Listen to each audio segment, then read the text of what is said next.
Hello students, तो ये है क्लास 12th का फिजिक्स का रिवीजन टेस्ट टर्म 1 जो होल सिलेबस में से टर्म 1 के होल सिलेबस में से लिया जाएगा आपका 8th 11 को।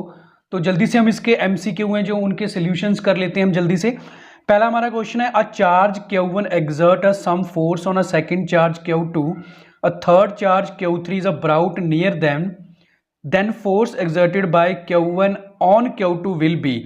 तो इसका जो आंसर है फर्स्ट क्वेश्चन का हमारा ऑप्शन नंबर सी है, रिमेन्स अनचेंज्ड, उसमें कोई चेंज नहीं आएगा। C option is the right answer. Now the second question है, बॉडी एट रेस्ट प्रोड्यूसेस। जब एक बॉडी रेस्ट में होती है तो वो क्या प्रोड्यूस करेगी? Electric field only, magnetic field only, neither electric nor magnetic field, या both electric and magnetic field. तो सेकंड क्वेश्चन का हमारा ऑप्शन नंबर ए है, electric field only. Now the third question, the two equal and similar charges are placed along a straight line. A third equal and similar charge is placed midway between the two charges, then the system will be in equilibrium, not be in equilibrium, oscillate or lose charge. तो third question का हमारा option number B is the right answer, not be in equilibrium. ना उसके बाद हमारा fourth question, which of the following is a volt. Volt इनमें से क्या है? फोर्थ क्वेश्चन का ए ऑप्शन में हमको जूल पर कूलम, बी में अर्ग पर अर्ग दिया हुआ है हमको, सी में अर्ग पर सेंटीमीटर और डी में न्यूटन पर कूलम मीटर स्क्वायर। तो फोर्थ क्वेश्चन का हमारा option number is A is the right answer, joule पर कूलम। ना उसके बाद हमारा fifth question, equal charge are given to the two spheres of a different radii, the potential will be. तो fifth question का जो हमारा आंसर है वो ऑप्शन नंबर ए है, more on a smaller sphere. Now the sixth question है हमारा इसके बाद sixth question, when a thick plate of dielectric is placed in the air space of a parallel plate capacitor, then capacitance decreases, capacitance increases, remains unchange या become zero. तो sixth question का हमारा option number B यानी कि capacitance increases. Now the seventh question, relation between dielectric constant K and the electrical सब्सेप्टेबिलिटी xi is. तो इसमें seventh question का हमारा option number B is the right answer, xe is equal to 1 minus K equal होता है। Now the eight question, what is the SI unit of EMF. EMF मतलब electromotive force की जो SI unit होती है वो क्या होती है? वो होती है वोल्ट। तो A option is the right answer है इसमें हमारा A option. Now the ninth question, the capacitance is a current component that oppose the change in the circuit. तो नाइन्थ क्वेश्चन का भी B option is the right answer, यानी कि voltage जो है इसका राइट आंसर है B. Now tenth question, when a charge of the 3 coulomb is placed in the uniform electric field, it experiences a force of 3000 newton, which this field potential difference between 2 points separated by a distance of 1 centimetre is. तो potential difference बताना हमने, tenth question का हमारा option number C is the right answer, यानी कि 1000 volt के equal आ जाएगा। Now the 11th question है हमारे पास, the unit of specific conductivity is. तो 11th क्वेश्चन का आंसर हमारा C option is the right answer, ohm centimetre. Now the 12th question है इसके बाद हमारा 12th question, 1 ampere is equivalent to. तो इसका आंसर हमारा बी ऑप्शन है, 1 कूलम पर सेकंड के इक्वल है हमारा जो 12th क्वेश्चन है उसका बी ऑप्शन है। नाउ उसके बाद आ जाते हैं हमारा 13th क्वेश्चन। 13th क्वेश्चन देख लेते हैं हम क्या है। 13th question, if the length of the potentiometer wire is increased then the accuracy in the determination of a null point is. तो 13th क्वेश्चन का हमारा ऑप्शन नंबर बी, इंक्रीज करेगी। Now the 14th question, resistivity of semiconductor with increase in its temperature. Resistivity का क्या होता है semiconductor की, अगर हम उसका टेम्परेचर इंक्रीज कर दें। तो 14th क्वेश्चन का हमारा option number C is the right answer, decrease कर जाएगी अगर सेमीकंडक्टर का हम टेम्परेचर इंक्रीज कर दें तो। ना उसके बाद हम बात करते हैं 15th क्वेश्चन की, what is the unit of specific resistance. Specific resistance की जो यूनिट है वो सी ऑप्शन है, ओहम सेंटीमीटर, स्पेसिफिक रेजिस्टेंस, यानी कि 15th क्वेश्चन का हमारा answer option number C. Now the 16th question, calculate the current through a lamp of 60 volt operate 220 volt. तो 16th क्वेश्चन का हमारा option number D is the right answer, 0.273 ampere is the right answer.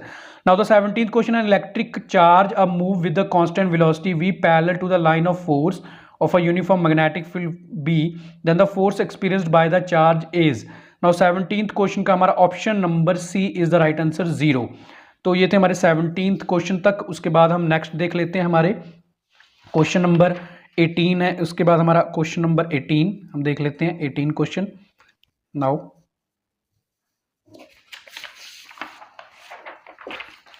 18 question है, deuterium nucleus consist of an proton and a one neutron. If the deuterium nucleus and the helium nucleus are both placed in a same electric field, the acceleration of deuterium is. तो 18th question का हमारा option number A is the right answer.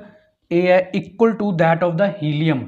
Now the 19th question, electric current through a straight horizontal part of the wire is following from east to west. The force experienced by this part of the wire due to Earth's magnetic field will be such as to pull it. तो 19th question का हमारा option number C is the right answer. It means vertically downward. Now the 20th question देख लेते हैं हम क्या है हमारा. Two infinite long straight conductors carry current in the same direction. Current in the wire, each wire is doubled. By what factors will the force change. Force इसमें क्या change होगी अगर हम जो करंट है उसको डबल कर दें. तो इसमें 20th क्वेश्चन में हमारा C option is right answer 4 times. Now the 21st question हमारा 21st है. The magnetic dipole is a vector quantity directed from. Magnetic dipole है जो एक वेक्टर क्वांटिटी है, south to north, north to south या east to west या west to east जाएगी. तो 21st का हमारा option number A is the right answer, south to north. 22nd है. Charge of 1 coulomb is a moving perpendicular in a magnetic field of 0.5 Tesla with a velocity 10 meter per second. Force experienced is. तो 22 question का हमारा option number A is right answer, मतलब कि 5 Newton. Now 23rd question है हमारा.